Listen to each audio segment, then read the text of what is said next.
Go ahead, do your thing.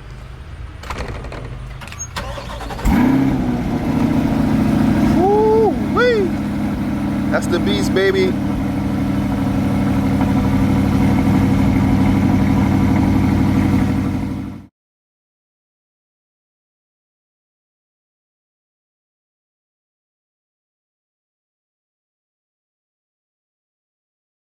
So question number one, so what the people want to know is, how did you come, coming to your journey, how did you come to afford that, being a young black man, coming from where we come from, not having a silver spoon. How did you come to afford that? What was your steps to acquiring that? That's a good question. So, it definitely didn't happen overnight. Right. But I always, growing up in, poverty-stricken areas, and living at grandma's house, and it was, 6, 7, 8 kids running around, and parents wasn't really in the picture. Being raised in an environment like that made me see, one, how we was living, but it also made me appreciate the other side. Right. You know what I'm saying? Like as a young boy, I knew something wasn't right. Right, something wasn't right. Being in the slums and yeah. So I'm just like, everybody not having. Right. We sleeping on top of each other, and it's cold as shit in the crib, or in the winter. And it's real. So that just made me. It made me understand. I don't have to be a product of my environment. Right, that's a fact. You learned that early on. And it made me want and strive for more. Right. So even though I was where I was at, I knew that if I'd applied myself, I could have things. You could make it out the joint. Yeah. So that was the start. The mind frame. Yeah, my mind frame. Thought process is I the key. always wanted more for myself. So, right.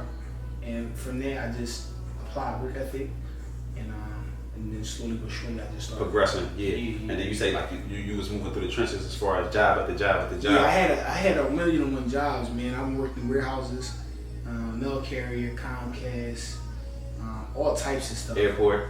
Yeah, airport, or I worked in the freezer. Right. With 4 stripping floors, so I didn't have. You moved through the ranks. Yeah, you moved through the ranks.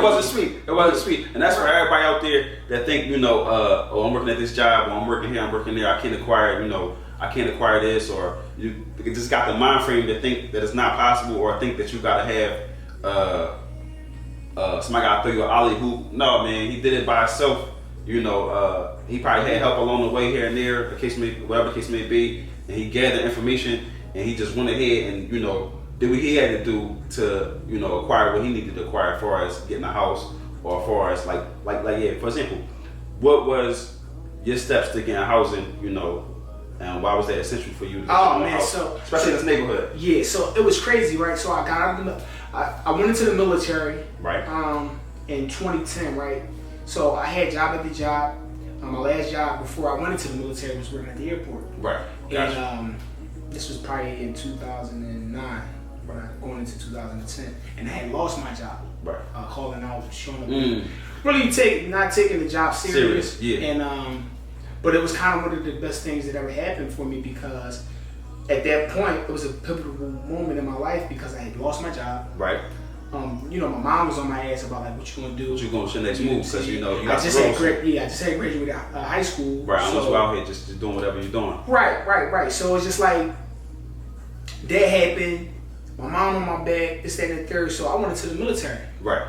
So, and it was probably one of the best decisions for me to make at the time, because I was stagnant. Right, you didn't really know where you wanted to go. You were stuck. Right. Yeah. And I didn't want to become a statistic, or or just end up in jail, whatever the case may be, because I didn't know what to do. Right. So but I knew I needed to do something. So I chose the military. Right.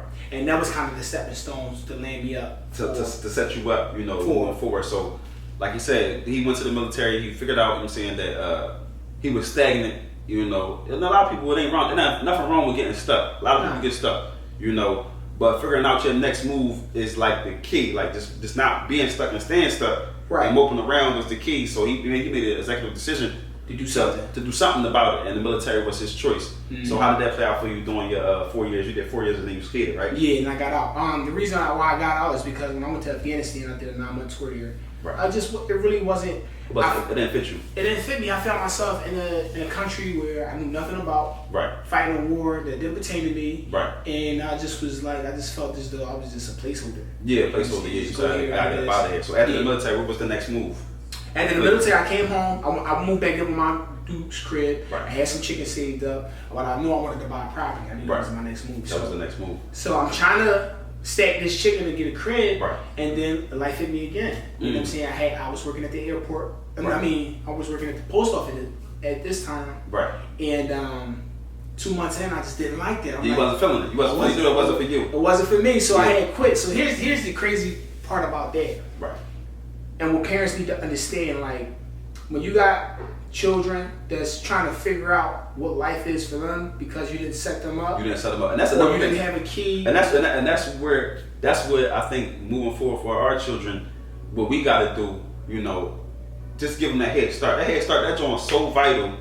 You know, a lot of times being black, we come out where we come from, and everybody's starting from zero. Every generation is starting from zero. Yeah. Every single one. Right. It's like, well, look, when you get out of school, what you gonna do? Go get a job, whether you work at McDonald's, Walmart, whatever. Go get a job. You gotta do something.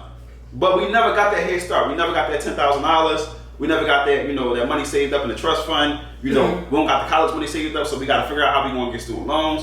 Then we don't got no housing, so it ain't like they giving us a house, a fixer-upper. So that head start, I think, is vital, and a lot of us don't have. And I think for the next generation moving forward, not to get off topic, is giving our children that head start. Whether it's just a house, or whether it's some money to start with, you know what I'm saying, to start their journey. Or not even like. Or not even kicking them out, or not even rushing them so much. Go ahead. Or just allowing your child to create their own lane. Right. You know what I'm saying? Being patient with them. Yeah, and being patient. Like, I feel as though if your kid is not out there, and I'm not a parent, so I can only speak from my experience. Right. But it's just like my journey was twice as hard because the insecurities and pressures that my parents dealt with, right. they push that on me. You. Yeah, so it was a tough joint. Right, because in their era, they was trained to just go to work at one job and then stay there for 20, get the 30 pension. years. Yeah, reap the pension. You know, regardless if you like the job or not. And I'm like, times has changed where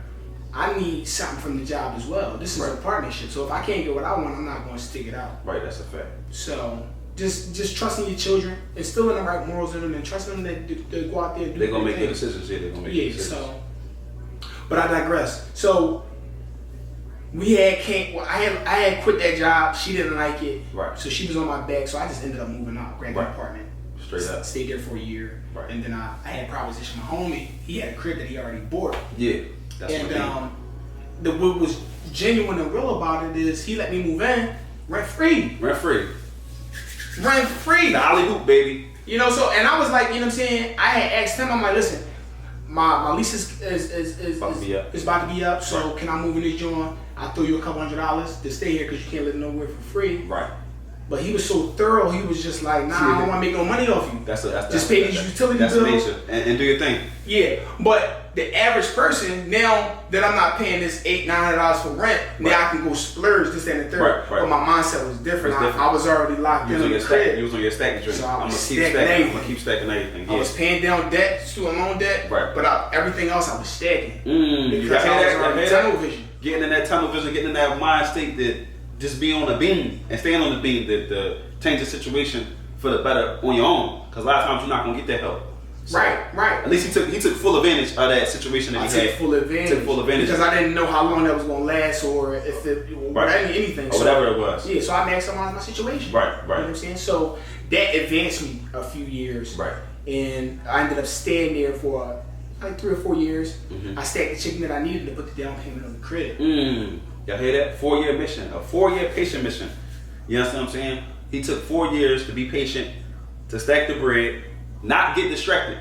To being a young man and not getting distracted, you know, not saying that you didn't, you know, live your life, you didn't party, you didn't go out, you didn't, you know what I'm saying, you didn't do your thing, but for sure.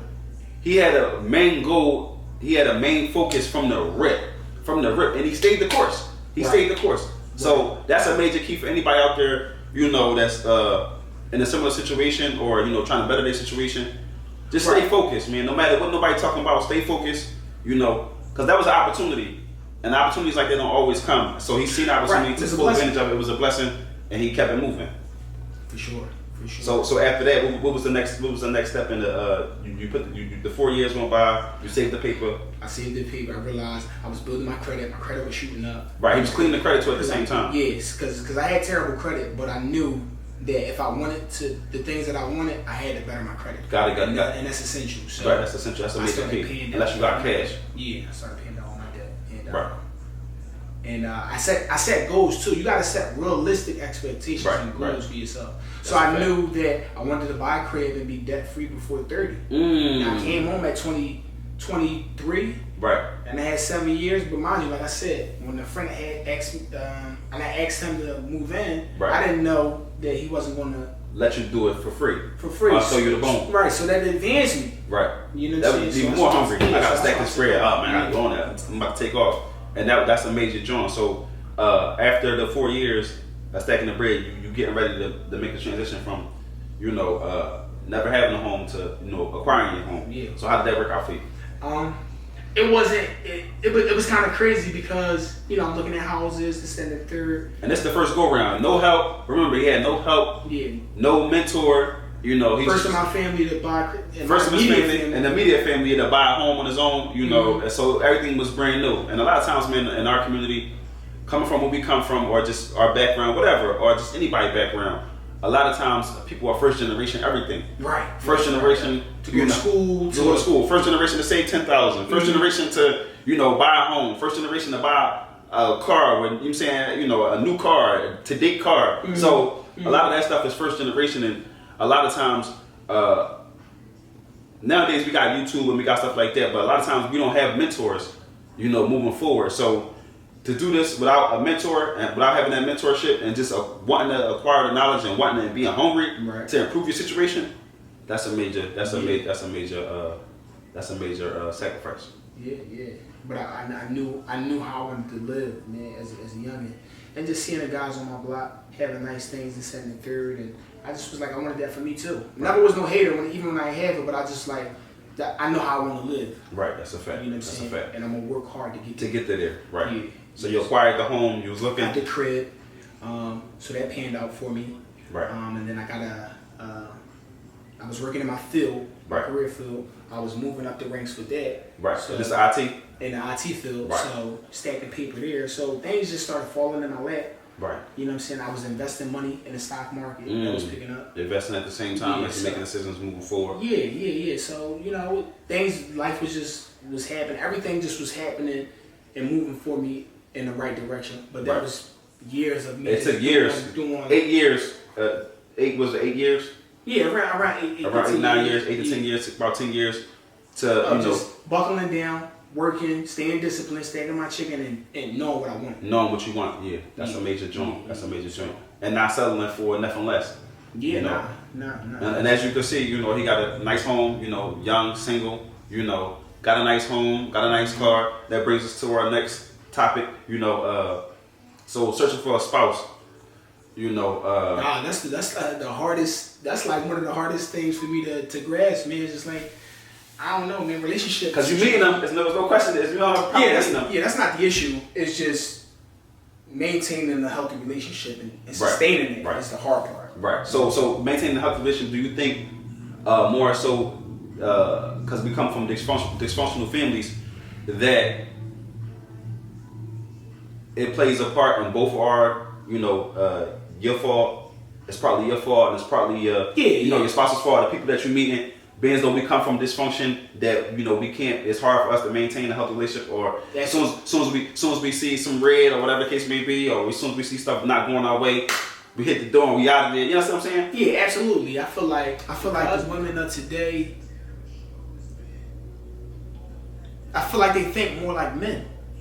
That's a fact. The roles are reversed. And that's where we clash, because I understand you want to establish yourself out here in the job market. Right. I understand you want to be independent. Right. And all of those things are great things, but at the same time, when do we transition from the role of women being caregivers and homebodies to being in the workforce, to being predominant figures in the society and doing all of these things and having